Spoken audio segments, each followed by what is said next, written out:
My name is Ilara Vance, and I teach 7th grade science at Northwood Middle School. I'm a creature of routine, data, and verifiable facts. For years, I believed in the simple equation of my profession. Effort equals excellence, and excellence equals respect. When Dr. Alastair Finch arrived last year, he brought an immediate chill to the staff lounge. He was critical, bordering on harsh in his reviews, sharing unkind words that left veteran teachers feeling worthless. He managed by fear, and the general consensus was that he was more focused on his own career trajectory chasing superintendent roles than student success. Yet, I was the anomaly. My classroom was always his last stop. My evaluations were always glowing. Outstanding pedagogical approach, exceptional classroom management, a valuable asset to the district. He even approved a significant non-budgeted purchase this year for my lab, new microscopes and a 3D printer, equipment no other teacher received. I genuinely thought he saw my dedication. I thought he respected my craft.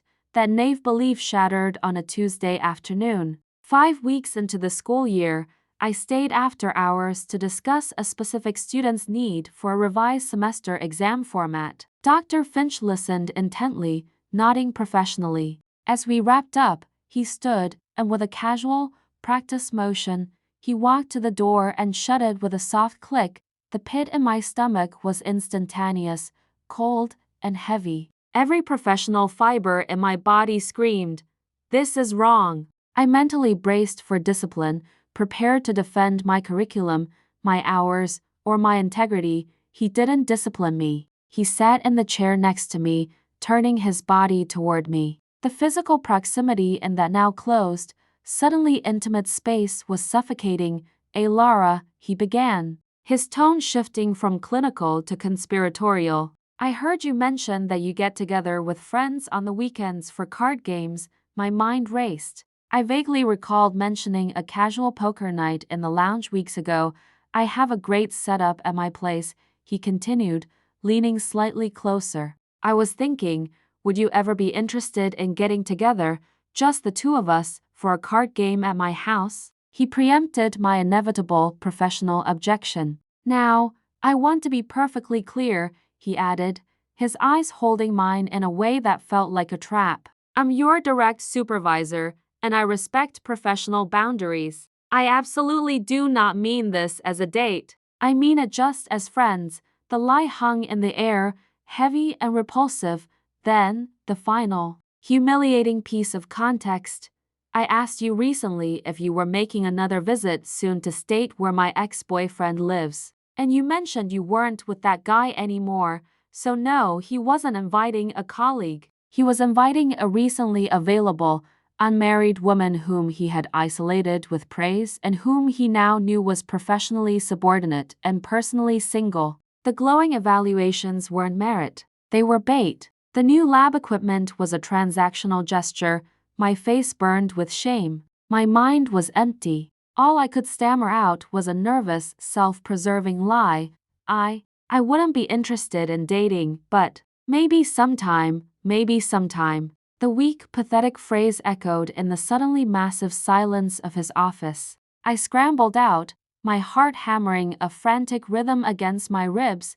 I spent the evening on my living room floor, curled around a pillow, crying tears of sheer, scalding humiliation. I felt stupid. My excellence was a lie. My professional success was a construct he had built to facilitate this moment. All my work, the curriculum development, the weekend grading, the early mornings, was worthless, but somewhere beneath the shame, a core of cold, scientific resolve solidified. Dr. Alastair Finch had used his professional power to weaponize my effort and my integrity. I would use my scientific precision and my organizational skills to turn his entire, carefully constructed life into a professional hazard too great for the district to ignore.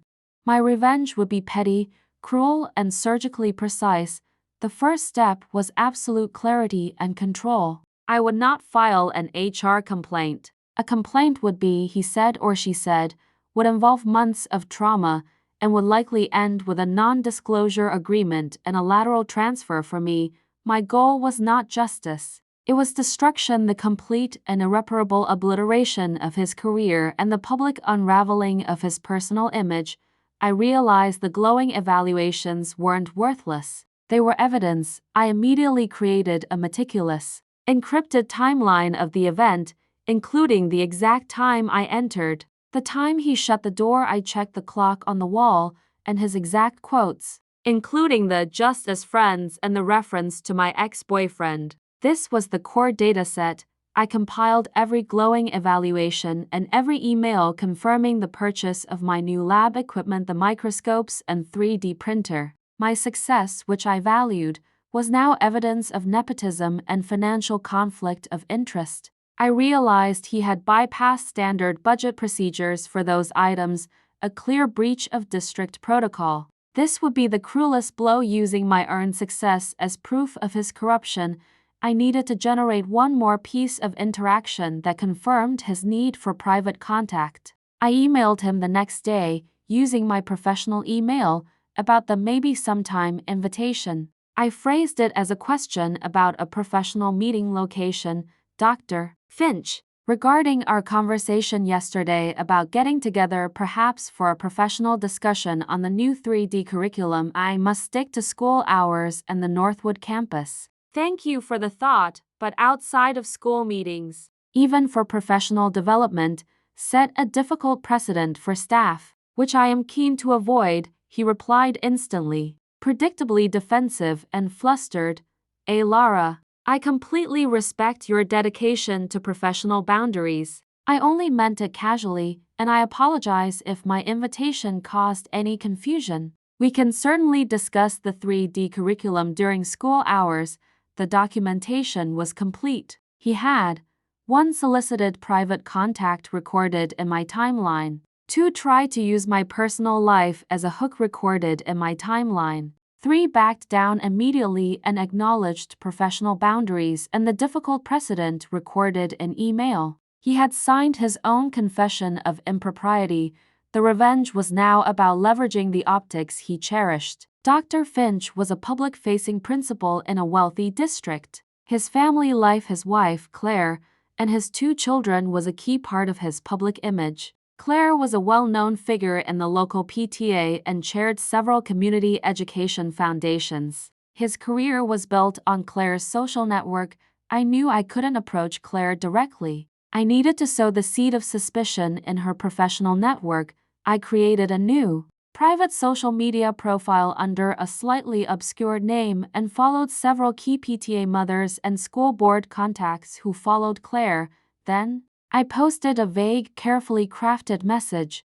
I had a deeply unsettling conversation with a professional superior this week. It's sad when you realize that professional kindness and glowing evaluations can be tragically misunderstood, and that maintaining strong boundaries is sometimes the hardest lesson to teach, even when it costs you favor. But integrity is non-negotiable.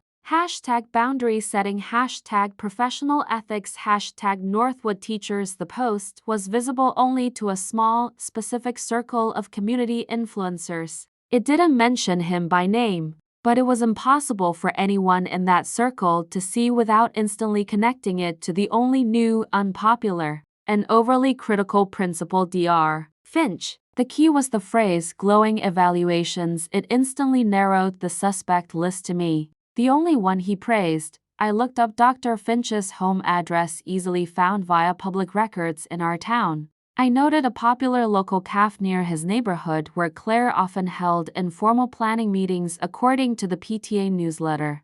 For 2 weeks, I took my grading to that cafe exactly once a week. I didn't approach Claire. I didn't look at her. I simply sat 2 tables away, working on my laptop, ensuring I was visibly present, professional, and slightly melancholic. The goal was to make my name, Lara Vance, the praised teacher with the new equipment, a physical presence near his home and his wife's social space, while simultaneously letting her social circle see the cryptic posts about unsettling conversations. Claire's friends would inevitably mention me. "Isn't that Lara, the science teacher? She looks worried." The emotional groundwork was complete. I was no longer an anonymous victim. I was a known, publicly visible source of discreet professional unrest in his personal sphere. I waited until the end of the month, ensuring I had enough time for my social media seed to germinate. I was now ready to deliver the final, crushing blow. I did not go to our. I went directly to the superintendent and the chairman of the school board. I typed a formal, professional 3-page letter, signed anonymously as a concerned Northwood educator and taxpayer, complete with a data appendix. The letter was designed not to trigger a sexual harassment investigation, but a financial and professional misconduct audit, which is impossible for the district to ignore. I mailed it on a Friday afternoon, knowing it would hit their desks first thing Monday. The subject line was damning: urgent request for audit. Systemic conflict of interest and unprofessional favoritism in the office of the principal. The letter never mentioned the card game or the private invitation. It focused entirely on Dr. Finch's management style and his financial approvals.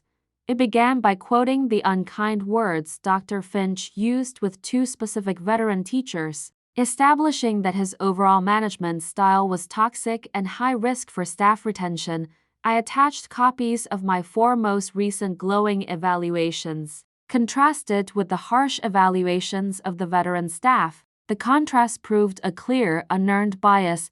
This was the kill shot. I attached the invoices for the new lab equipment, microscopes, 3D printer, and detailed the district's internal purchasing policy, showing exactly how Dr. Finch bypassed standard channels to personally approve the $18,000 expenditure for one teacher myself, a Lara Vance. The letter concluded, this pattern of highly specific, financially irregular favoritism toward one teacher, combined with a history of harsh abuse toward others, creates an immediate conflict of interest and exposes the district to legal liability under claims of hostile work environment and potentially quid pro quo corruption. An immediate audit of Dr. Finch's financial approvals and his private meeting history with Ms. Vance is warranted. I also dropped an envelope with the same information onto the porch of a trusted, influential PTA member who had always expressed concern about Dr. Finch. They would ensure the complaint became a public conversation instantly.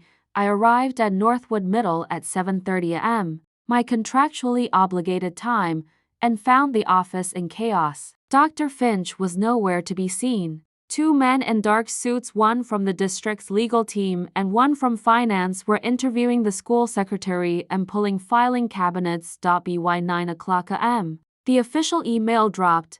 Dr. Finch was on indefinite administrative leave pending a full, non-disciplinary review of management procedures.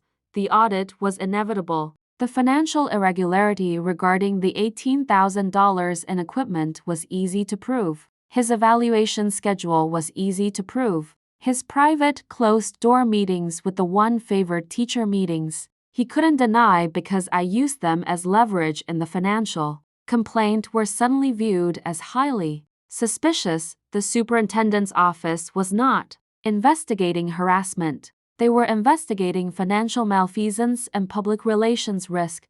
The destruction of his family was the cruelest, pettiest layer. Claire, his wife, would have received a phone call from one of her PTA friends about the anonymous complaint regarding the specific teacher who received the $18,000 in equipment. The same teacher she had seen sitting at the local cafe looking distraught, and whose cryptic social media post had been making the rounds. Claire, a woman who valued control and community respect, didn't care about his job loss as much as she cared about the public humiliation and the realization that her husband had endangered their family's standing over a secretive, predatory relationship with a young teacher. The financial audit confirmed the unprofessional favoritism that led to the private invitation, and the private invitation was the key to understanding why he risked his entire career. The lie was exposed through his own finances. The revenge was complete when I received an official notification from the district that the equipment in my classroom was fully vested and critical to the science curriculum and would remain. I sat down at my desk and drafted one final, professionally formatted email to Dr. Alistair Finch's inactive district email account. It was the epitome of petty, precise cruelty. Dear Dr. Finch, I hope this communication finds you well. I wanted to confirm that the new 3D printer and microscopes are now fully operational in the science lab. They are excellent resources. I have used this new equipment to design a new semester unit focused on professional ethics, conflict of interest, and maintaining boundaries in the workplace for my 7th grade students. I believe these are crucial real-world concepts for them to grasp before high school. I will be sure to cite the equipment's contribution to this vital new module. Sincerely, a Lara Vance, a Northwood Middle School science educatori. Hit send. His career was over, his public image ruined, and his wife knew the true nature of his professional boundaries. And I, the excellent teacher, would continue to use the physical fruits of his corruption to teach children about the very ethics he violated. It was a cold, clean, and perfectly executed victory.